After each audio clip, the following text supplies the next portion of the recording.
see everyone out here. All power to the people. I mean, it's amazing that here we are on the 55th anniversary of the founding of the Black Panther Party, which is also the 50th anniversary of the founding of the Lumpen, the Panthers funk band. I've actually been writing about the Black Panthers for 23 years. I think the first article I did was back in like 1998 for Source magazine. And at that point, you know, there was a lot of parallels between hip hop and the Black Panthers and the Black Power movement and everything that was going on in those days. And people were starting to really understand that it was a generational thing and that there was a continuum in the aesthetic and that the Black Panthers gave so much to Oakland, so much to the world, but also a lot to hip hop. And I just actually wrote an article for the Oakland side, which is called Demystifying the Black Panthers on their 55th anniversary. It's at oaklandside.org. And in it, I interviewed Frederica Newton, who, you know, the widow of Huey and the executive director of the Huey P. Newton Foundation, and also Dana King, a former TV news anchor who is now a sculptor who created this amazing bust of Dr. Huey P. Newton that is now at Newton Way, aka 9th Street, and Mandela Parkway in Oakland. They had the unveiling today. It was kind of many out there for that unveiling, like hurricane, torrential, atmospheric river conditions. But the people came out, and it was really a show of resilience that even in a atmospheric river condition, you can't stop Oakland from recognizing its own. And the Black Panther Party is Oakland's own. Give it up one time for the Black Panther Party. All right, and now I'd like to call to the stage the brother that I'm going to be conversing with. He is an amazing person, y'all. I've had the opportunity to interview him and sit down with him on multiple occasions, and you know, our interviews like always go over. They always go over. I mean, last time we talked, it was like for an hour, hour and a half, and then I had to transcribe the whole thing. But no, actually, I use a transcription service, so it's not that bad. But I first became aware of the Lumpen because of the book by the brother Ricky Vincent that he wrote called Party Music, and I read that book. And then a couple years ago, it's a great book, by the way, so everyone should go out there and get it. Party Music. And a couple years ago, for Black History Month, I pitched the story to KQED on the Lumpen, and you know, my editor was like, the Panthers had a funk band? And I was like, yes. Not only did they have a funk band, but it was a funk band with a message. There was a message in the music. That's really, really important as part of culture, that our music, our culture, not be separated from our politics and our ideology and our history.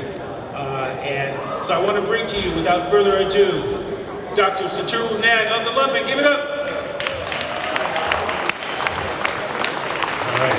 Thank you, everybody. Thank you all for being here today on this wonderful occasion. We'll be doing some other things. Many of you might not have known that we had it. But I remember when Professor Ricky Vincent approached us, and it actually took him 8 years to put the book together with all the things correct, because we were very particular about that. But when he approached us and asked us, were you guys singers? We said we were Black Panther Party members. It was a talent that we brought to the party to serve the people. Not like anything else that other people would bring, whatever talent they had, we put our heart and soul into the work. And the idea was an idea from our minister of culture, Brother Emory Douglas, who said, we want to reach the people in every kind of way. And part of the arts and culture, music is a big part. And you know, back then it was the funk or nothing but the funk. So with the rhythms and the lyrics and the rhymes, we figured that we could make an impact in terms of music, where people would not read a newspaper, where they might not ever come to a community rally or really know what's going on around them and say, why are things the way they are? How come I'm suffering the way I am? And we put it to music. Satoru, can you talk about the Lumpen's recorded output and how how that single Free Bobby Now came about.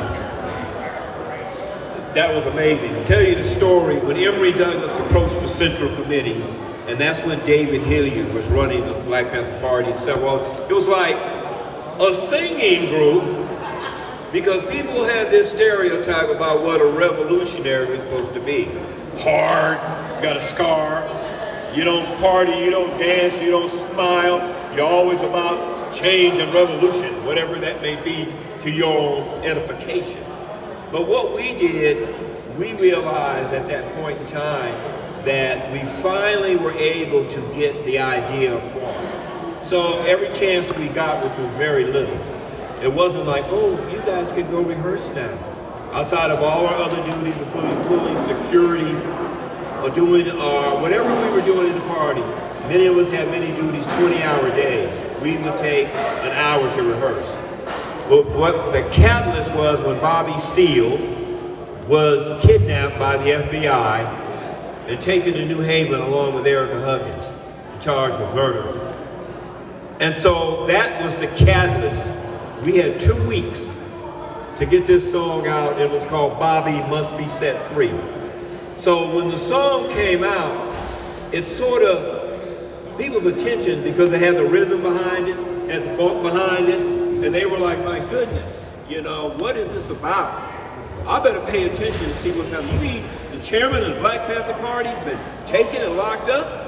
And the record actually went all over the world, went to Europe. It was the biggest 45 seller in Europe, and it actually helped launch the Panther movement in England and in most of Europe and around the world. So for us doing that song at that point in time, it was for the political reason, and it had a message that brought so many other people and community workers to want to know what's happening and how they could become part of the movement. Yeah, and there's also another song on the flip side, right, called No More. What's the story behind No More? Ooh, that song is called Won't Be No More, and that was probably one of my favorites. The story goes like this. We were on the first tour going back east, 1971, and we stopped at every college in the Midwest, everywhere, all throughout the East Coast, New York. And while we were in New York, our comrade's sister, Afeni Shakur, mother of Tupac Shakur, with Tupac in arm, you know, he's a baby, and we were having an argument about what a ghetto, quote unquote, looked like, right? Oh, let me tell you about West Oakland, East Oakland, LA. She said, you don't have the physical ghettos that we have. So she says, I'm gonna take you somewhere to show you. So she took us to Brooklyn, the Bedford-Stuyvesant. We're sitting there, it looked like a World War II movie. Rubble, looked like a war zone. That was during the time when those landlords were burning out the buildings and taking the insurance money.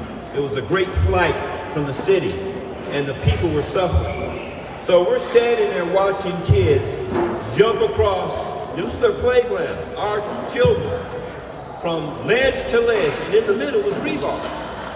So if they had fell, oh well.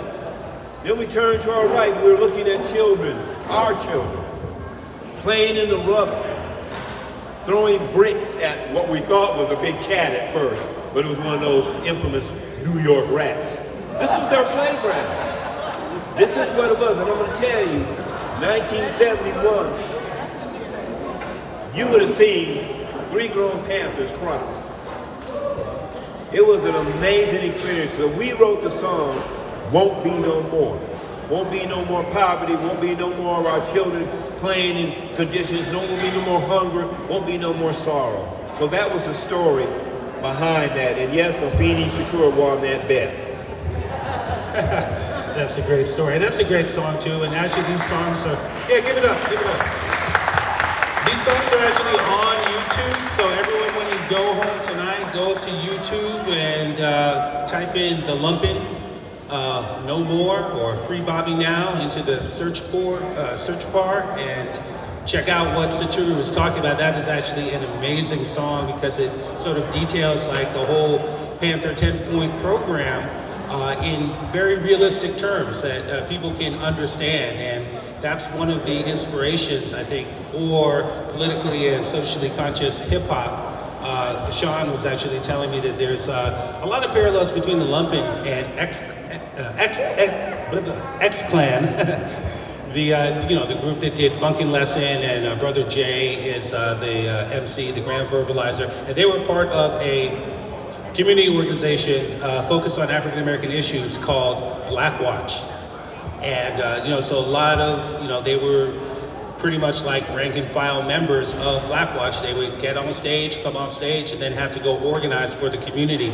Another story that Satoru told me was actually about the Lumpen influencing some other musicians in the black music industry. And actually, if you notice, the Lumpen's single came out in 1970, and then for about like the next 5 years, you started having all these artists like the OJs and the Shy Lights and Stevie Wonder and Curtis Mayfield releasing music that actually had a message to it. And I'll let Satoru take it from here. That was another amazing period. I remember we took a trip to San Quentin. If many of you may remember the iconic Belva Davis, she got us in to San Quentin. And we were actually going there. Here we are, the Lumpen, going into San Quentin with some of the other party members to actually engage with the brothers in there. So we were sitting in the auditorium. It was the Lumpen, Curtis Mayfield, and Muhammad Ali. Oh! And I never will forget, they plugged in the plug and we started singing. And about maybe 2 bars, they pulled it out. Well, the prisoners became restless, right? And so what they started getting, and they started bringing riot guys in there. And Muhammad Ali got up and said, "You pulled that plug on the Lumpen brothers?" And he started jabbing at the guard. And what he did, he diffused the whole situation. But as Eric Arnold said, we have some amazing stories. I mean, we even opened up for some iconic rock groups like the Grateful Dead, working with them. The list goes on. John Lennon, Yoko Ono. We crossed over. You're talking about James Brown was mentored by Elmer Dixon in our Seattle chapter. Jimi Hendrix used to request us for security. Did you listen to all the music and people that we influenced? And we actually challenged the Temptations. We challenged them. You need to start making music that is reflective of the community. So during the 73 Bobby Seale campaign, groups like the Stylistics, the Dramatics, everybody came to Oakland and they thanked us. And I want everybody to remind you again, when people thank us, we start getting like this because we did what we did because of love of the people. And it's in our DNA, and we have not stopped. So the influence, when I listen to songs and music today, Fight the Power with the Isley Brothers, of course, and went on to Public Enemy, which became a mantra. Fight the powers that be. So all this music, we feel great that we had an integral part in getting that message. And guess what? We want to create that again for our young artists. The message and the music is the most important thing right now. Be that icon. Be that one who brings knowledge to the people, as opposed to things that make no sense.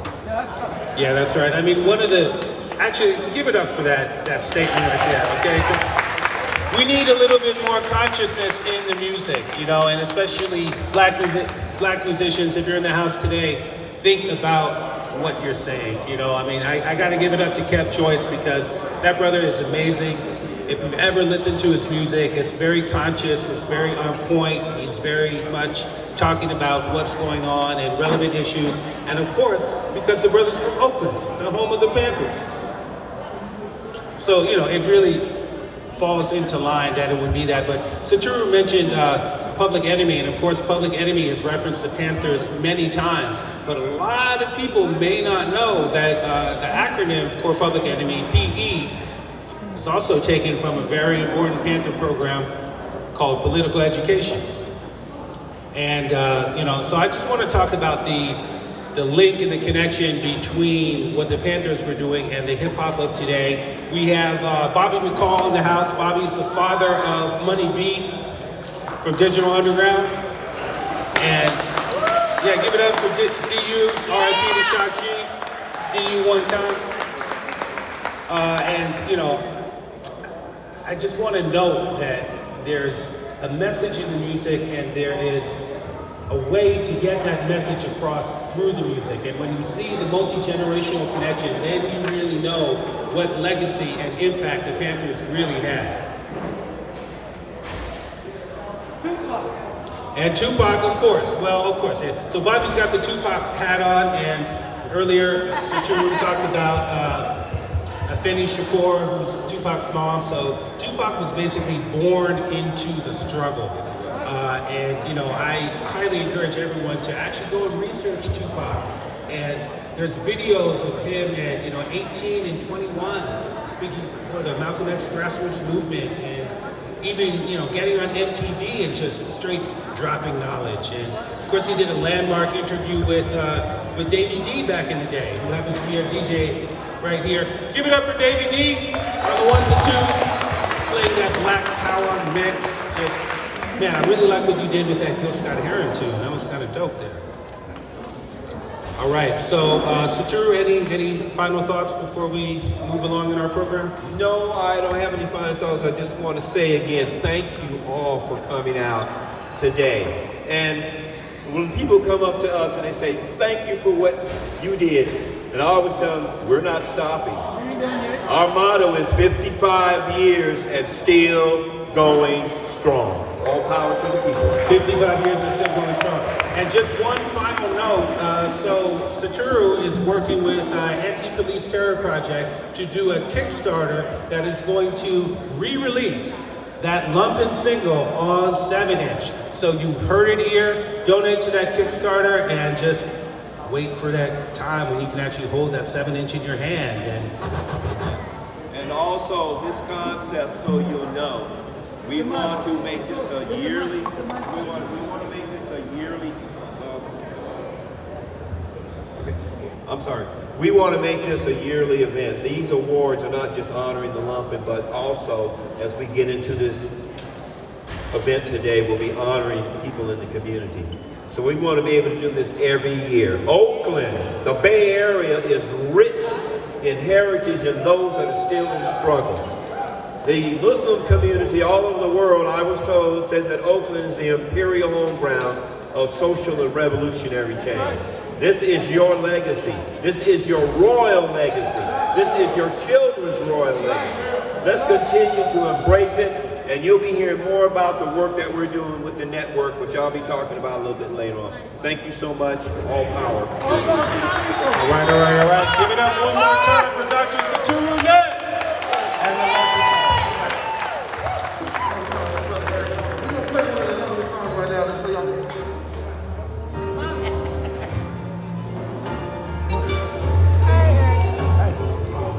Hey, what's up, Michelle?